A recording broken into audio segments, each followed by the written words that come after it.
Hi, and thanks for joining us. My name is Marie. And I'm Jim, and we're Jim Victor Marie Pelton Food Sculpture. This is what we are. Otherwise known as JVMP, and so that's what that stands for. Right. And we're a husband and wife team that do large size food sculptures out of material like butter, cheese, chocolate, and fruits and vegetables, just to name a few. Right, and sometimes they're even small sculptures, but we do them out of food. In today's video, we'd like to share with you a time lapse of the both of us making the life-size Milton Hershey chocolate sculpture that we did for Hershey's Chocolate World. And it's actually a two-part video, and the first part is going to show us creating the understructure called the armature, and you're going to see us making it out of steel first. And so the steel is going to be bent, and we're going to weld it to make it nice and strong. And then on top of that, we're going to apply the foam and carve the foam down so it's going to have a likeness very, very much like the finished product. Right. But first, I wanted to have Jim talk about the model. Making a model is very important when you're making a sculpture. So this is a model. This is not a perfect model, but it is a model nonetheless. And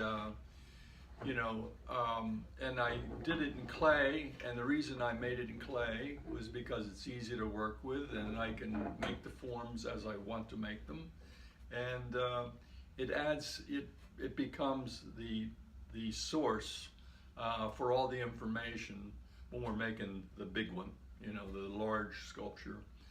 You have to have someplace to start, and the three-dimensional world is a very complicated place. You have to know how somebody's standing, what the feeling is of the sculpture, and this establishes all that. It doesn't establish any of the details. There's no, like the face, there's no real portrait on there now, just basic eyes, nose, that kind of thing, but nothing that really indicates Milton Hershey to any great extent. Just really, it's like a figure study, a character study. And so that's the purpose of doing a thing like this, and this is what we do in the beginning. Yeah, and Jim actually referenced a photograph of Milton Hershey that we found online, and I'll try to do an insert of that actual photograph and also Jim's drawing of the photograph.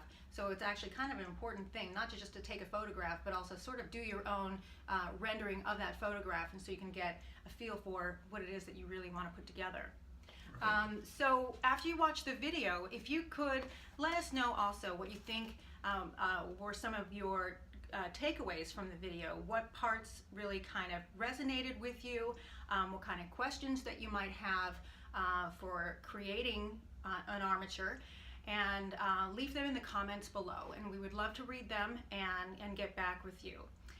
Also, likewise, Jim and I have gotten a lot of positive feedback on some of the food sculpture photos that we've posted on social media, and so we were interested in possibly putting some online courses together for you, and so we were wondering if what you thought might be an interesting subject matter for courses like that. And so you can also leave that type of information below, and we look forward to hearing from you. Right. Yeah, thanks for watching. Thank you.